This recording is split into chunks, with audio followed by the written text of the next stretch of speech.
지난 한 주간 여러분 어떻게 지내셨습니까? 태풍 피해는 없으셨는지 모르겠습니다. 다행히 여러분 큰 피해 없이 이렇게 태풍이 조용히 지나간 것 같아서 얼마나 감사한지 모르겠어요. 사실 지난주 내내 계속해서 이번 태풍 카눈이 왔다 갔다 하다가 결국 한반도를 관통한다 그러고 역대급 태풍이라 그러고 아주 그냥 계속 뉴스가 나왔죠. 심지어는 뭐 비행기나 배는 물론이거니와 KTX 열차들도 운행을 막 중단한다 하는 그런 보도가 나와서 이번엔 정말 뭔가 일어나겠다 싶은 그런 생각을 했었습니다. 근데 그러던 가운데 지난주 목요일부터 우리 국내 단기 선교팀이 고창에서 2박 3일 일정으로 선교 여행을 계획하고 있었잖아요. 딱 그때가 바로 태풍이 상륙해서 관통하는 딱 그때였죠. 그래서 계속되는 그 뉴스 보도와 또 이 사역을 놓고 참 담임 목사라서 고민이 많이 되더라고요. 연기할 것인가, 강행할 것인가 고민하던 끝에 그 고창 광명교회 목사님하고 통화를 했더니 꼭 오셔야 된다는 거예요. 다 기다리고 있고 아이들도 학수고대 기다리고 있고 꼭 와달라는 거예요. 그래서 어떡합니까? 갑시다 하고 강행을 했죠.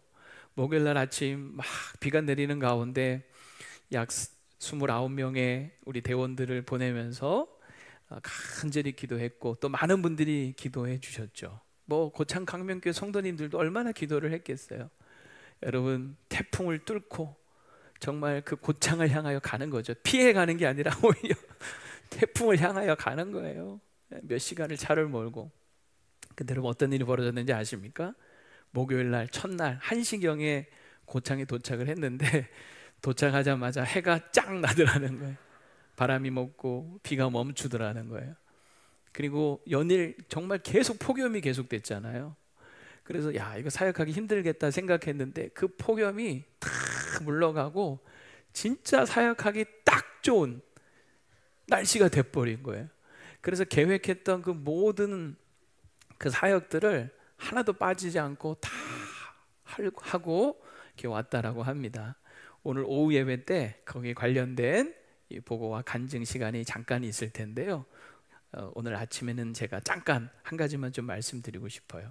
우리가 이번에 가서 한 게 뭐냐면 가정마다 다니면서 축호 전도라고 하죠. 축호 전도하고 또 우리 농촌 봉사, 농활 하는 그런 활동을 하면서 한 집을 방문하게 됐어요. 사진 한번 보여드릴게요.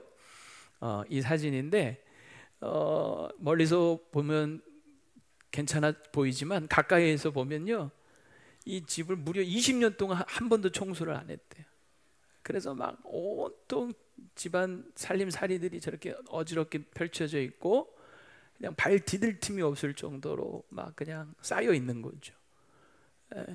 지금 마루며 어디며 뭐 그냥 온갖 것들이 다 쌓여 있고 막 쓰레기들이 이렇게 막 잔뜩 놓여 있는 거예요.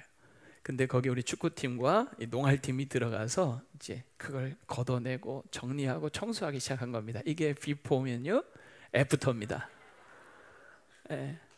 마루바닥이 아주 그냥 바질바질해졌죠. 그리고 저기서 이제 뭐 마당이 확 깨끗해졌잖아요. 그리고 빨래도 널고 쓰레기가 무려 20봉지가 나왔대요. 20봉지가. 처음에 이 주인이 민망하고 창피해서 그런지 도망갔대요. 눈에 안 보였는데 우리가 가서 저렇게 막 하는 걸 보면서 점점 다가오시더니 나중에는 우리 이강석 장로님이 복음을 제시할 때 그 복음 제시를 듣고 예수님을 영접했대요. 자, 그 동영상 한번 잠깐 보실게요. 그럼 예수님 어디 계셔? 내 마음속에. 그렇죠. 할렐루야. 네. 웃는 거 보이시죠? 믿으면서 살아야 돼, 이게 앞으로. 아버님이 혼자가 아니에요. 우리가 서울에서 이렇게 와가지고 이 많은 사람들이 아버님 한 분을 위해서 이렇게 애타게 고생하는 이유가 뭔지 아세요? 바로 이 복음의 말씀을 전하기 위해서 온 거예요. 아버님 한 영혼을 구원하기 위해서. 아멘. 하나님이 아버님을 얼마나 사랑하시는데 하나님이 아버님을 사랑하기 때문에 우리 광명교회를 통해서 소개받아서 아버님이 지금 다 치워주시고 냉장고에 있는 것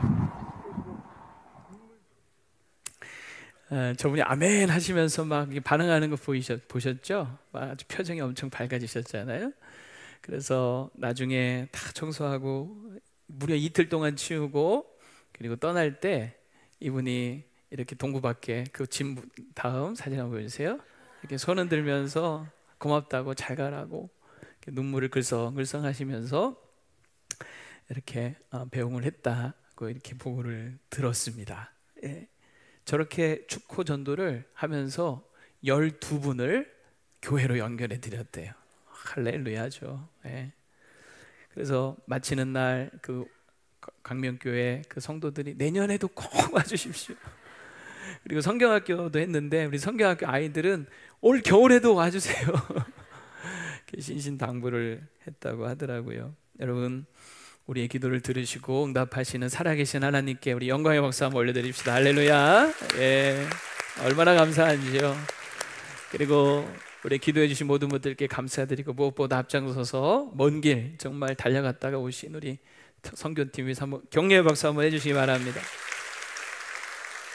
네, 하나님 참 기뻐하시는 일인 게 분명한 것 같아요. 자, 그런가 하면 우리 지난 주일에는 우리 고등부가 수련회를 잘 갔다가 왔죠. 불광동에 있는 그런 한 교회가 운영하는 그런 수련원이었는데 이번 주 그 금요 성령 집회 때 우리 고등부 전도사님이 잠깐 소개한 내용이기도 하지만 한번 다시 제가 말씀드리려고 합니다. 아이들이 그 수련회장에 딱 도착했을 때 거기 아주 큰 야외 수영장이 있어서 애들이 너무 신났대요. 근데 가까이 가서 보니까 이건 너무 실망스러운 거예요. 물이 없는 거예요. 그래서 애들이 기대를 했다가 확 실망이 되는데 이 수영장은 이렇게 사람이 이렇게 호수로 채우는 게 아니라 비가 와서 천수답이에요. 천수답. 비가 와야 물이 채워지는 그런 수영장이었어요. 근데 여러분 아시잖아요. 지난주 태풍 오기 전에 계속 폭염이 그냥 내리쬐잖아요. 그래가지고 물이 그냥 거의 바닥이었던 거죠. 그래서 아이들이 실망도 했지만 근데 여러분 놀라운 일이 벌어졌어요. 어떤 일이 벌어졌냐면 갑자기 하늘이 어두워지더니 폭우가 쏟아진 거예요. 그래가지고 여러분 그 북한산 자락에 그 계곡물이 막 흘러 들어오기 시작을 하는데 순식간에 수영장이 물이 막 차기 시작을 하는 거예요. 그래서 그 수련회 측에서 급하게 그 수영장을 막 청소를 하고 물을 받기 시작을 한 거예요. 그리고 비가 오다가 또 실컷 놀라고 해가 쫙 난 거예요. 그래가지고 물이 채워지고 해가 나니까 애들이 그냥 막 신나게 수영을 한 거예요. 자, 그것도 한번 여러분 보여드릴게요.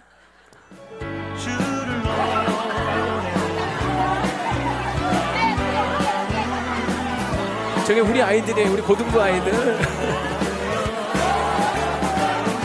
저 물 가득 찬 거 보세요. 물 깨끗한 거 보세요. 네. 근데 여러분 아이들이 저렇게 신나게 논 게 중요한 게 아니라 그 다음에 아이들이 저걸 통해서 깨달은 것이 있어요. 그게 뭐냐면 야, 하나님 정말 살아계시는구나. 우리 기도를 들으시는 분이구나. 그걸 아이들이 자기들 입으로 간증을 하더라고요. 자, 그 영상도 한번 보여드릴게요. 마지막 날 소감 왔을 때 수영을 못하게 될 것 같고 근데 결국에 그 소식 듣고 몇 시간 안 돼가지고 결국 비가 오고 수영장 청소하고 그 다음날 그 오늘 날씨가 화창해져가지고 수영하는 그걸 보고 하나님이 진짜 우리 기도 들으시는구나. 아멘. 하나님이 진짜 우리 기도를 들으시는 분이구나는 것을 아이들이 깨달았다고 하는 거죠. 근데 여러분 공교롭게도요, 지난 주일날 제 설교가 뭔지 아세요? 뭐였어요?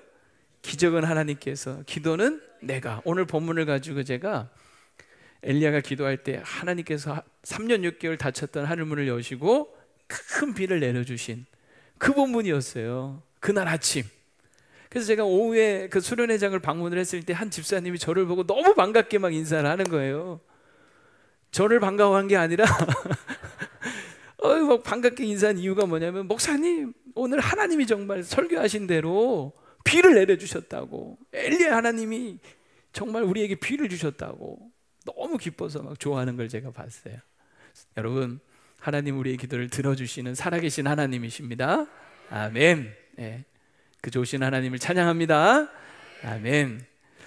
여러분, 우리가 이런 얘기들 들으면 너무 정말 기쁘죠, 그렇죠? 예, 그래, 맞아, 정말 하나님은 살아계시지, 우리의 기도를 들어주시는 분이지 하면서 막 감사가 생기고 기쁨이 생기는 게 당연하죠. 근데 혹시 이런 얘기 들으면서 마음 한구석에 이건 뭐 남의 일처럼만 느껴지고 나에게는 이런 일이 한 번도 없고, 그래서 왠지 하나님은 뭐 사람 차별하시나 하는 이런 섭섭하고 서운한 마음, 또는 심지어 의심이 드는 분 혹시 계십니까? 만약 그렇다면요, 우리가 한번 생각해 볼 문제가 있습니다. 오늘 이 엘리야의 기도를 오늘 다시 한번 볼 텐데, 야고보서 5장에 보면 이 엘리야의 기도에 대해서 성경은 뭐라고 우리에게 말씀하시냐면, 자 볼게요. 17절부터 엘리야는 우리와 성정이 같은 사람이에요. 우리랑 똑같은 사람이라는 거죠. 근데 그가 비가 오지 않기를 간절히 기도한즉 3년 6개월 동안 땅에 비가 오지 아니하고 다시 기도하니 하늘이 비를 주고 땅이 열매를 맺었느니라. 자, 여기 엘리야가 우리와 성정이 같은 사람이로되 라는 이 말 속에서 우리는 두 가지를 생각해 볼 수가 있어요. 하나는 뭐냐면, 엘리야도 사실 알고 봤더니 특별한 사람이 아니라 우리랑 똑같은 사람이라는 거잖아요. 그러니까 여기서 중요한 건 뭐냐면, 엘리야가 위대한 게 아니라 엘리야의 기도를 들어주시는 하나님이 위대하시다는 거죠. 그 하나님은 결국 우리 하나님이 또 되시는 거죠. 이게 첫 번째 우리가 생각해 봐야 될 거라면, 두 번째는 고민을 좀 한번 해봐야 돼요. 엘리야는 우리랑 똑같은 성정을 가진 사람인데 어떻게 이렇게 하늘문을 열기도 하고 닫기도 하는 그런 기도를 할 수 있었을까? 하는 그런 고민을 한번 해봐야 되는 거죠. 도대체 엘리야의 기도와 우리는 어떤 차이가 있을까? 우리가 무엇을 배워야 할까? 엘리야는 우리와 똑같은 성정을 가진 사람임에도 불구하고 이런 기도의 사람이었는데, 그러면 왜 나에게는 혹시 이런 일들이 일어나고 있지 않는가에 대한 부분에 고민을 한번 해봐야 된다는 거죠. 엘리야는 어떻게 기도했는지를 우리가 먼저 한번 살펴봤으면 좋겠습니다. 엘리야는 여러분 42절에 보면, 중간쯤 가서 보면요, 갈멜산 꼭대기로 올라가서 어떻게 기도했죠? 땅에 꿇어 엎드려 그의 얼굴을 무릎 사이에 넣고 기도합니다. 이거 해보신 분들 있죠? 두 무릎 사이에 머리 집어넣으려고 얼마나 애써 보셨습니까? 돼요, 안 돼요? 이게 뱃살 때문에 안 돼요. 허리가 잘 안 이어져. 저도 해봤지만 이거 쉽지 않아요. 힘들어. 그래서 우리가 기도할 때 꼭 이런 자세를 해야 되는 것은 아니지만, 이 기도 속에 담겨 있는 두 가지 마음 자세가 있어요. 이 마음은 우리가 꼭 가져야 돼요. 자, 첫 번째는 어떤 마음이냐면요, 자, 이렇게 땅에 엎드려서 머리를 무릎 사이에 집어넣고, 이 얘기는 정말 땅에 납작 엎드려서 몸을 최대한 웅크린 자세인 거예요. 자기 몸을 최대한 웅크린 자세. 이건 뭘 얘기하냐면, 그만큼 엘리야는 지금 간절했고, 그리고 정말 겸손하게 기도했다라고 하는 거죠. 하나님 앞에서 최대한 자신의 몸을 낮추고 그러면서 간절함으로 기도한 거예요. 여러분, 우리가 언제 땅에 엎드려서 누구에게 뭘 부탁을 합니까? 간절할 때 아닙니까? 그리고 그 앞에 있는 사람이 뭔가 내 마음의 소원을 정말 다 들어줄 수 있는 힘과 능력이 있다면 그 땅 앞에 엎드려서 절 못할 이유가 없죠. 옛날에 여러분, 우리 조선시대만 해도 왕 앞에서 백성이나 신하들이 뭔가 읍소할 때 어떤 자세를 취하죠? 딱 이 자세인 거예요. 탁 머리를 땅에 엎드리고 납작 엎드려서 통촉하여 주시옵소서 하면서 여러분 막 정말 이 머리를 막 땅에다 막 대고 막 간청을 하잖아요. 그 이유가 뭐냐면, 그 절대 군주가 내 상황을 해결해 줄 수도 있고, 내 소원을 들어줄 수도 있고, 또는 내가 잘못을 했어도 용서해 줄 수도 있는, 정말 말 그대로 생사 여탈권을 쥐고 있는 존재라는 걸 알기 때문에 그런 거죠. 그러니까 그 앞에 그냥 바짝 납작 엎드리는 거예요. 그리고 그 납작 엎드려서 그렇게 하는 것은 간절함을 얘기하는, 지금 엘리야가 하나님 앞에 이렇게 하는 것은 바로 왕이신 하나님 앞에서 그런 마음이었던 겁니다. 우리가 믿는 하나님은 도대체 어떤 분이십니까? 하나님은 우리의 모든 생사화복을 주관하시는 분입니다. 역사의 흥망성쇠를 주관하시는 분입니다. 온 우주 만물을 말씀으로 창조하신 분입니다. 그리고 지금도 그것을 한치의 오차도 없이 운행하시는 분입니다. 역사의 수레바퀴를 운행하시는 분인 거죠. 눈에 보이지는 않지만 여러분, 이 우주가, 이 세상이 그냥 가는 게 아니에요. 우연히 생긴 것도 아니고 그냥 저절로 돌아가는 게 아니란 말이에요. 우리가 오늘도 숨을 쉬고 살아가고 있지만 우리가 숨 쉬며 사는 이 모든 것이 그냥 되는 게 아니라는 거죠. 우리가 살고 죽는 거, 잘 되고 안 되는 이 모든 것이 다 하나님의 손에 있는 거예요. 하나님 우리 절대 주권자이신 거죠. 그러니 여러분, 그 앞에서 내가 기도한다, 내 필요를 따라서 간구한다라고 할 때 어떤 자세가 나오겠어요? 어떤 마음가짐이 나오겠어요? 정말 납작 엎드려서 하나님의 은혜와 자비와 긍휼을 구하며 하나님 앞에 최대한 자신을 겸손히 낮추고 그 절대 주권자이신 하나님 앞에 은혜를 구하지 않겠습니까? 이 모습이 우리의 기도의 모습이 되어야 합니다. 고개 뻣뻣이 들고 그냥 들어주시면 좋고 안 들어주시도 말고, 이게 아니라는 거죠. 하나님 앞에 보이지는 않지만 기도할 때마다 내가 지금 하나님 앞에서 기도한다, 이 마음 자세 꼭 여러분 잃지 마시기 바랍니다. 두 번째는요, 이 기도의 모습 속에서 어떤 마음가짐을 우리가 볼 수가 있냐면요, 자, 머리를 두 무릎 사이에 집어넣으면 보이는 게 있을까요, 없을까요? 보이는 게 없어요. 아무것도 안 보이는 거예요. 그러니까 엘리야는 지금 아무것도 안 보겠다는 거예요. 주변 상황이나 어떤 것도 보지 않겠다는 거예요. 대신 뭐만 보겠다는 거냐면 주만 바라보겠다는 거예요. 주만 바라보기 위해서 다른 어떤 것도 보지 않겠다는 거죠. 상황이나 여건이나 사람들을 보면요, 괜히 시험에 들고 마음에 어렵기만 한 거예요. 그래서 오직 주만 바라보나이다, 이 마음으로 기도하는 거죠. 여러분, 기도에 대해서 우리가 정리할 수 있는 것들이 많이 있지만 오늘 이 아침엔 특별히 여러분 제가 이렇게 정의해 드리고 싶어요. 따라합시다. 기도는 오직 주만 바라보는 것이다. 우리가 기도를 하면 할수록, 자꾸 기도하면 할수록 하나님만 바라보는 거, 그게 기도인 거예요. 처음에 기도할 때는 문제가 보여요. 사람이 보여요. 그런데 그거 사람 보고 문제 보면요, 기도하기 힘들어요. 오히려 문제에 압도당하고 나중에 문제 앞에 압사당하고 마는 거예요. 그래서 자꾸 우리는 기도하면 할수록 그 문제가 아니라 그 문제보다도 크신, 그 문제를 능히 해결해 주실 수 있는 주만 바라보는 거예요. 주만 바라보는 거예요. 역대하 20장에 보면 여호사밧 왕이 한 번은 모압과 암몬과 마온 족속들이 연합군을 끄고 유다를 쳐들어온 적이 있어요. 그때 여러분, 이 여호사밧의 마음은 어떤 마음이었냐면요, 역대하 20장 12절 말씀 한번 볼게요. 한번 같이 읽어보세요. 우리 하나님이여, 시작. 그들을 징벌하지 아니하시나이까? 우리를 치러 오는 이 큰 무리를 우리가 대적할 능력도 없고 어떻게 할 줄도 알지 못하옵고 오직 주만 바라보나이다 하고, 이게 기도인 거예요. 여러분, 우리한테 능력이 없어요. 어떻게 생각해 보세요. 막 연합군이 쳐들어오는데 도대체 능력도 없어, 방법도 없어, 어떻게 할 줄도 모르겠어. 이걸 속수무책이라고 하죠. 근데 그때도 우리가 할 수 있는 것이 있습니다. 그게 뭐냐면 하나님 앞에 서는 거예요. 하나님 앞에 서서 하나님만 바라보는 거예요. 역대하 20장 13절에는 그래서 유다 사람들이 그의 아내와 자녀와 어린이와 더불어 여호와 앞에 서더라라고 말씀을 하는 거예요. 하나님 앞에 서서, 그러니까 어떤 문제나 사람들 앞에 서는 게 아니라 하나님 앞에 서는 거죠. 하나님 존전에 나아가는 거죠. 은혜의 보좌 앞으로 나아가는 거죠. 그리고 주만 바라보는 거예요. 그게 기도예요. 여러분, 우리가 그렇게 기도할 수 있기를 바랍니다. 기도하면서 자꾸 주변 상황 바라보고, 여러분, 그거 잘못된 기도예요. 주만 바라보나이다. 자, 이렇게 기도했기 때문에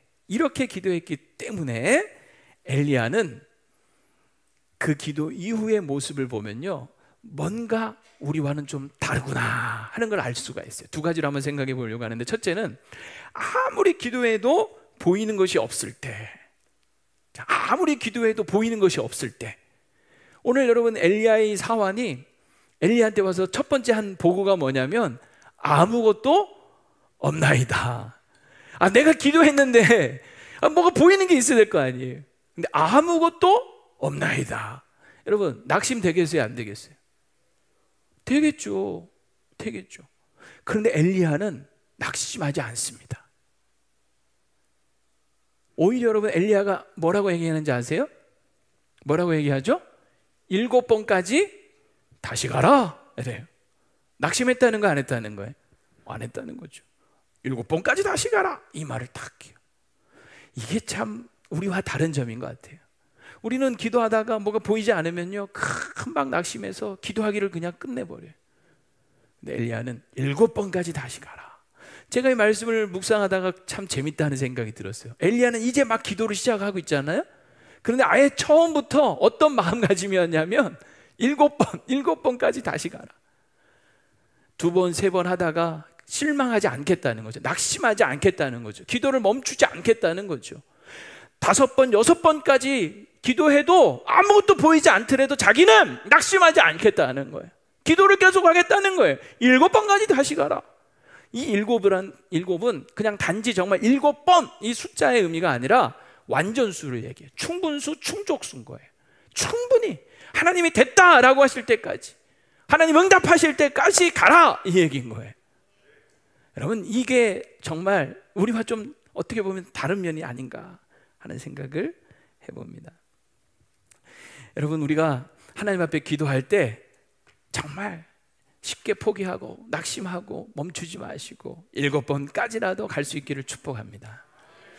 근데 여기서 우리가 이제 한 가지 오해는 하지 말아야 돼요. 우리가 하나님에 대해서 오해할 수가 있어요. 이런 걸 보면, 야, 하나님은 진짜 인색하시고 아주 그냥 우리 기도를 들어주고 싶지 않아서 그냥 끝까지 버팅기다가 그냥 마지못해 에휴 그래 하고 응답하시는 분인가?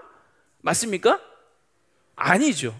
막 하나님 팔 비틀어서 억지로 막 응답을 받아내야 되는 거 아니라는 거예요. 그걸 예수님이 비유로 말씀하신 적이 있어요. 누가복음 18장에 보면 이렇게 시작을 합니다. 항상 기도하고 낙심하지 말아야 될 것을 비유로 가르치세요. 여러분, 우리가 항상 기도해야 되는데 그러려면 낙심하지 말아야 된다는 거예요. 왜 우리가 항상 기도하지 못하냐면 낙심 때문에 그러거든요. 그러면서 하나의 비유가 뭐냐면 불의한 재판관의 비유가 나와요. 이 재판관이야말로 가장 공정하고 또 여러분 그 사람에 대해서 관심이 많고 그래야 되는 거 아닙니까? 근데 이 재판관은 이게 완전 이상한 사람이에요. 일단 하나님을 두려워하지 않아요. 그러니 여러분, 사람은 얼마나 무시하겠어요. 그러니까 과부가 와서 맨날 와서 억울한 일을 호소하는데 딱 봐도 별 볼 일 없는, 그러니까 무시하기 시작하는 거예요. 근데 이 과부가 끈질기게 계속 가서 요청을 하니까 나중에는 이 재판관이 번거로워서 아유 저 여인이 그냥 아주 번거롭게 하니까 귀찮아서 내가 들어줘야 되겠다 하고 들어줬다 하는 얘기예요. 자, 이 비유의 핵심은 뭘까요? 하나님도 이렇게 막 번거롭게 해야 들어주시는 분이다? 아니다라고 하는 거죠. 이 비유의 핵심은 하나님은 그런 분이 아니다라는 것을 얘기하는 겁니다. 하나님은 절대로 우리를 무시하지 않습니다. 우리가 힘없다고 돈 없다고 백 없다고 별 볼 일 없다고 차별하지 않으십니다. 오히려 하나님은요 고아와 가부들을 더 사랑하세요. 오히려 그 역차별 같아요. 오히려 여러분, 사람들이 무시하는 사람을 하나님은 더 돌보시는 분이라는 거죠. 절대로 여러분 막 무시하고 업신여기는 분이 아닌 거예요. 그리고 막 억지로 막 뺏어야만 되는 분이 결코 아니라고 하는 겁니다. 그래서 7절에 보면 뭐라고 얘기하냐면 하물며 하나님께서 그 밤낮 부르짖는 택하신 자들의 원한을 풀어주시지 아니하시겠느냐, 그들에게 오래 참으시겠느냐. 그래서 8절에는 뭐라고 얘기하냐면 내가 너희에게 이르노니 속히 그 원한을 풀어주시리라. 아멘. 예, 이렇게 오래 참으시겠느냐, 속히 풀어주시리라. 여기까지 하면은 참 좋겠는데 8절 후반절에 보면요 그러나라는 말이 있어요. 자, 그러나 같이 읽어봅시다. 시작. 그러나 인자가 올 때에 세상에서 믿음을 보겠느냐 하시니라. 이 그러나 이유가 사실 더 중요한 거죠. 분명히 우리 하나님은요 우리의 기도를 들으시고 오래 참지 않으시고 속히 응답해 주시는 분이세요. 그런데 가끔은요 하나님이 오래 기도하게 하실 때가 있어요. 이게 앞뒤가 안 맞는 것 같잖아요. 그 이유를 우리가 여기서 발견할 수 있는 거예요. 아니 속히 응답해 주신다며요. 오래 참으시지 않으신다며요. 그런데 왜 그러세요? 라고 질문을 할 때 예수님의 비유의 답은 뭐냐면, 그러나 인자가 올 때에 내가 세상에서 뭘 보겠느냐? 믿음을 보겠느냐. 주님은 이 원한을 풀어주기 전에, 우리의 기도를 들어주기 전에 먼저 믿음을 보고 싶어 하시는 거예요. 근데 자 보세요, 믿음이라고 하는 것은 눈에 보이지 않지만 이걸 그럼 어떻게 우리가 보여드릴 수 있느냐라고 할 때에, 역설적이게도 끝까지 포기하지 않고 계속해서 간구하는 그 모습 속에서 우리 믿음이 보여지는 거예요. 그래서 하나님은 때로 우리가 정말 믿음이 있는가를 보기 원하셔서 때로는 더 기도하게 하시고 오래 기도하게 하실 때가 있다는 거예요. 그래서 여러분, 우리가 오래 기도해야 될 때, 이 시간은 내가 하나님 앞에 믿음으로 더 서야 될 때구나. 내 믿음을 하나님 앞에 보여드려야 될 때구나. 하나님이 나를 지금 믿음의 사람으로 다듬으시고 만들어 가시는구나 라고 여러분 생각하셔야 합니다. 그래서 기도가 오래될수록요, 이거 뭐 하나님 안 들어주시는 거 아니야? 내가 이렇게 기도하는데 언제까지 기도해야 되는 거야? 하면서 점점 의심의 나락으로 떨어지면 안 돼요. 오히려 그럴수록 더 기도가 오래될수록, 야, 하나님 이제 드디어 응답하시겠구나, 응답의 때가 점점 가까이 오겠구나 하면서 여러분 더 기대와 소망을 가지고 여러분 기도할 수 있기를 바랍니다. 엘리야는 그렇게 기도했을 거예요. 7번까지 기도할 수 있었던 것은, 기도하면 할수록 점점 힘이 빠지고 점점 실망하고 점점 낙심해 가는 것이 아니라, 7번씩 기도할 수 있었던 것은 기도하면 할수록 더 기대하는 거죠. 그래, 하나님이 일하실 거야, 역사하실 거야. 그 기대가 결국 7번까지 기도하게 만드는 거예요. 우리 모두가 이렇게 기도로 꼭 승리하시기를 축복합니다. 두 번째는요, 자, 아무리 기도해도 보이는 것이 작을 때예요. 보이는 것이 작을 때. 이 엘리야의 사환이 7번 이제 기도한 후에 와서 하는 보고가 뭐냐면, 사람의 손만한 구름이 일어나나이다. 기껏 7번씩 기도했는데요, 고작 손만한, 즉 이 손바닥만한 구름 하나 떠올랐다라고 하는 거죠. 자, 이거 보면 실망할 수 있겠죠? 얼마나 실망스러워요. 내 기도한 것에 기대 이하의 응답이 온 거 아닙니까? 어쩌면 우리가 기대한 건 뭐겠어요? 막 큰 먹구름이 일어나서 그냥 막 금세 그냥 막 폭풍우가 몰아치면서 비가 내리는 거 아니겠습니까? 근데 이건 손바닥만한, 말이 그렇죠. 여러분 생각해 보세요. 이 손바닥 한번 들어보세요. 이게 구름이 요따만해. 3년 6개월 비가 안 왔는데 그렇게 7번씩 간절히 기도했는데 요따만한 이 손바닥만한 구름 하나 저쪽에 떠오른 거예요. 이 손바닥만, 이게 뭘 하냐고요 이걸로. 그런데요, 엘리야는 그 손만한 구름 속에서 장대비를 보는 거예요. 하나님이 하실 일들을 보는 거예요. 이게 하나님의 응답이구나 깨닫는 거예요. 이게 좀 대단한 겁니다, 여러분. 이거는 기도하는 사람만이 사실 볼 수가 있어요. 사실 기도하지 않은 사람들도 손바닥만한 구름이 떠오른 건 다 볼 겁니다. 그렇잖아요? 저 지중해에서 뭐 구름이 떠오른 거 눈만 있으면 다 보는 거죠. 하지만 기도하지 않는 사람 눈에는요, 손만한 구름, 에게! 이렇게 되는 거예요. 그런데 기도한 사람에게는 그 손만한 구름은요, 하나님의 쌓이는 거예요. 하나님 이제 드디어 의뢰하시는구나. 하나님 이제 큰 비를 내리시겠구나. 확신을 갖게 되는 거죠. 여러분, 믿음의 눈으로 그걸 볼 수 있기를 축복합니다. 1부에 끝나고 나가는데 어떤 장로님 한 분이 저한테 악수하면서, 목사님 이제 부흥의 구름이 떠올랐습니다. 그러고 나가시더라고요.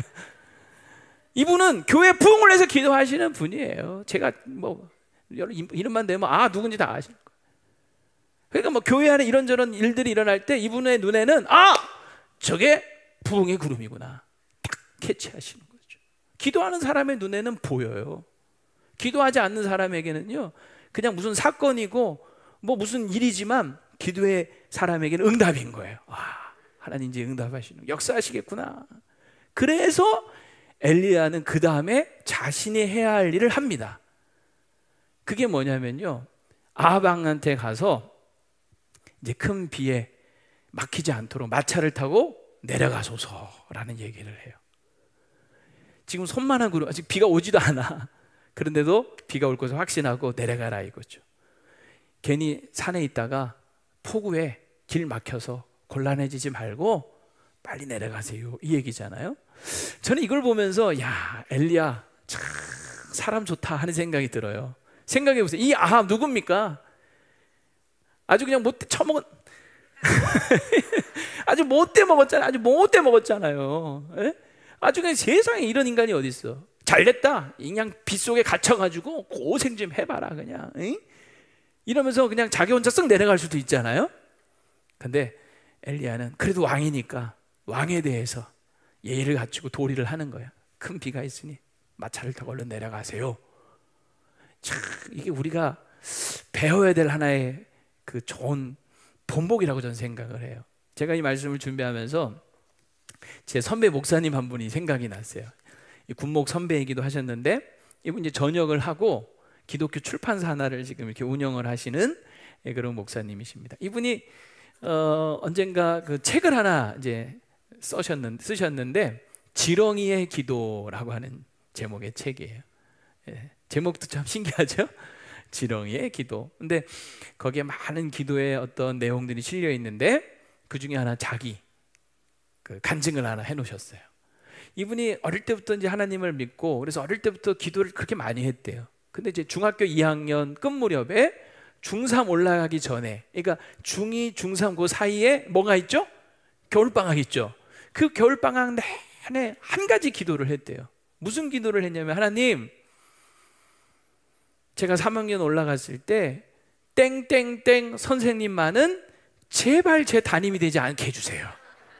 이걸 기도했대요. 왜냐하면 이 땡땡땡 선생님은 어떤 인간이냐, 그렇게 기독교를 싫어하고 교회 다닌다는 거 하나만으로도 아이들을 그렇게 막 혼내고 욕하고 모멸하고 그런 분이었대요. 그래서 이분 생각에는 이런 인간은, 이런 인간이라고 하면 안 되죠. 그러니까 이런 선생님은 피하는 게 상책이다 이렇게 하고서는 그냥 겨울방학 내내 하나님 제발 그 선생님만은 안 만나게 해주세요. 그리고 이제 방학이 끝나고 3학년 올라가서 반배정이 되고 담임 선생님 발표가 쫙 났는데 어떻게 됐을까요?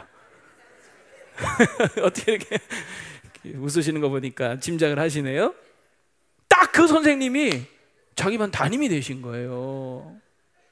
이게 뭐야, 내가 그렇게 겨울 내내 기도했는데. 실망할 수 있잖아요. 그렇죠? 사람이 실망하면요 아무것도 하고 싶지 않아요. 그렇죠? 왜 우리가 아무것도 안 합니까? 왜 집안일 안 합니까? 실망해서 그러는 거 아니에요? 왜 교회 일 안 합니까?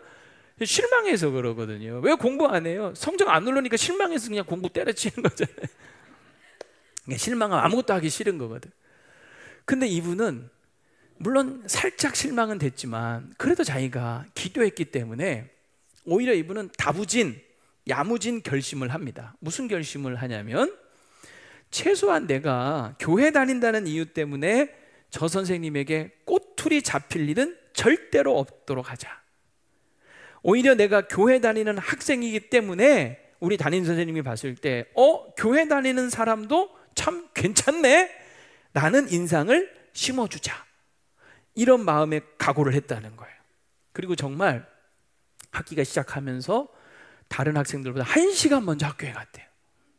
그리고 청소도 해놓고 또 교무실 가서 그날 뭐 이렇게 전달 사항 같은 거를 다 이렇게 칠판에 옮겨 적어놓고 또 이제 학급 임원을 맡으면서 그런 일들을 더 자연스럽게 이제 하는 거죠. 그리고 수업 후에는 이제 청소하잖아요. 분단별로 이렇게 청소하면 그냥 자기 것만 하면 되는데 다 같이 매번 같이 청소하고 청소 검사하고 가서 선생님한테 선생님 청소 다 했습니다. 선생님 그냥 교무실에 앉아서 더 이상 학급 일에 신경 쓰지 않아도 될 정도로 그냥 막 도맡아서 다 했대요. 그 교실 복도 앞에 화장실이 있었는데요, 막 그 냄새가 이루 말할 수 없을 정도로 역겨웠대요. 근데 이분이 아무에게도 말 안 하고 거기를 청소하기 시작을 한 거예요. 고무장갑을 끼고 세제를 풀어서 아침 저녁으로 매일같이 그 변기를 일일이 다 닦고 청소했대요. 중3짜리가 말이죠. 이게 누가 시킨 거 아니잖아요. 근데 자원하는 마음으로 그렇게 한 거예요. 자, 그랬더니 어느 때부턴가 선생님이 다른 선생님들 앞에서 자기를 대놓고 막 칭찬하더래요. 얘 참 대단하다. 그리고 딱 봐도 선생님이 자기를 아주 좋아한다는 걸 느낄 수 있었대요. 선생님 나 좋아하시는구나. 그리고 어느 때부턴가 기독교를 폄훼하고 또 교회 다닌다는 이유로 사람들, 학생들에게 몹쓸 말을 내뱉는 것을 조심하고 삼가하기 시작하더라는 거예요.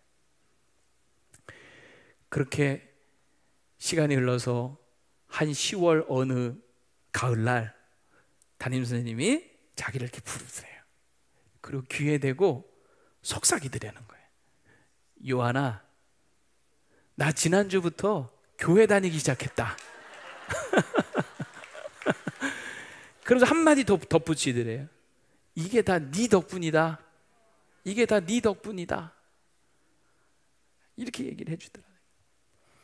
여러분, 만약 이분이 겨울 내내 내가 이렇게 기도했는데 내가 이 선생님만은 피해달라고 했는데 덜커덕 이렇게 만나게 해주신 그 하나님께 만약에 실망했다면요, 아무것도 안 했을 수 있죠. 그럼 오히려 그냥 뭐 선생님한테 찍혀가지고 역시 교회 다니는 것들 안 돼, 그러면서 오히려 그 선생님한테 더 혼나기만 하지 않았겠어요? 이런 좋은 결과, 선한 결과를 보지 못했겠죠. 하지만 이분은 비록 나이는 어렸지만 그가 기도했기 때문에 뭐 보이는 결과는 너무 기대 이하잖아요. 하지만 그래도 내가 기도했기 때문에 하나님의 응답을 믿고 자기가 할 수 있는 일에 최선을 다하는 거예요. 그럴 때 내가 미처 생각지 못한 하나님의 일하심 속에 더 좋은 응답의 열매를 보게 되는 거죠. 우리도 마찬가지고 적용해 보면 그래요. 내가 누군가를 전도하려고 뭐 남편이나 아내나 자식 얼마나 공들입니까? 그러면 반응, 피드백이 탁탁 내가 기대한 것처럼 막 오면 얼마나 좋아요. 그런데 반응이 시원찮아. 막 그러면 뭐 속상하고 실망하고, 그럼 실망하면 아까 뭐 한다고요? 아무것도 하고 싶지 않아. 그래서 아무것도 안 하면 어떻게 돼요? 아무 일도 안 일어나는 거죠. 그런데 그 속에서도 내가 하나님께 기도했기 때문에 뭐 정말 손만한 이런 구름 응답이라 할지라도 내가 기대했던 건 아니지만 그래도 신실하신 하나님을 믿고 내가 할 도리를 다 하고 더 친절하게, 더 사랑스럽게 내가 최선을 다한다면 하나님께서 일하셔서 우리가 생각하지 못한 귀한 열매를, 응답을 주실 줄로 믿습니다. 말씀을 맺겠습니다. 성경에 보면 여러분, 기도에 관한 약속과 기도에 관한 능력에 대한 말씀이 얼마나 많은지 몰라요. 또 그런 반면에 우리의 실제 기도의 실상을 보면 이게 아무리 기도해도 보이는 것이 없어서 막 낙심해 있는 분들도 많고요. 또 아무리 기도해도 보이는 것이 너무 작아서 실망해 있는 경우도 너무 많은 거죠. 뭐가 문제일까? 먼저 내가 정말 엘리야처럼 기도하고 있는가? 엘리야는 우리와 성정이 같은 사람이었지만 그가 그런 응답을 받을 수 있었던 것은 그는 절대자이신 하나님 앞에 정말 자신의 모든 것을 다 의탁하면서 주만 바라보나이다 하고 간절하게 겸손하게 하나님 앞에 기도했던 거죠. 그랬을 때 엘리야는 비록 아무것도 보이지 않는 가운데서도 낙심하지 않았고 오히려 응답하실 때까지 7번까지 다시 가라, 충분히 그는 기도했던 거예요. 그리고 당장 보이는 것이 너무 작아 보일 때에도 실망하지 않고 그 손바닥만한 구름 속에서도 장대비를 보면서 하나님의 응답을 보면서 하나님이 하실 일을 기대하면서 빗소리가 있으니 마차를 타고 내려가십시오. 자기 할 도리를 다 하는 거죠. 그럴 때 여러분 기도의 사람이 되었던 거예요. 오늘 저와 여러분이 그런 사람들 얘기를 축원합니다.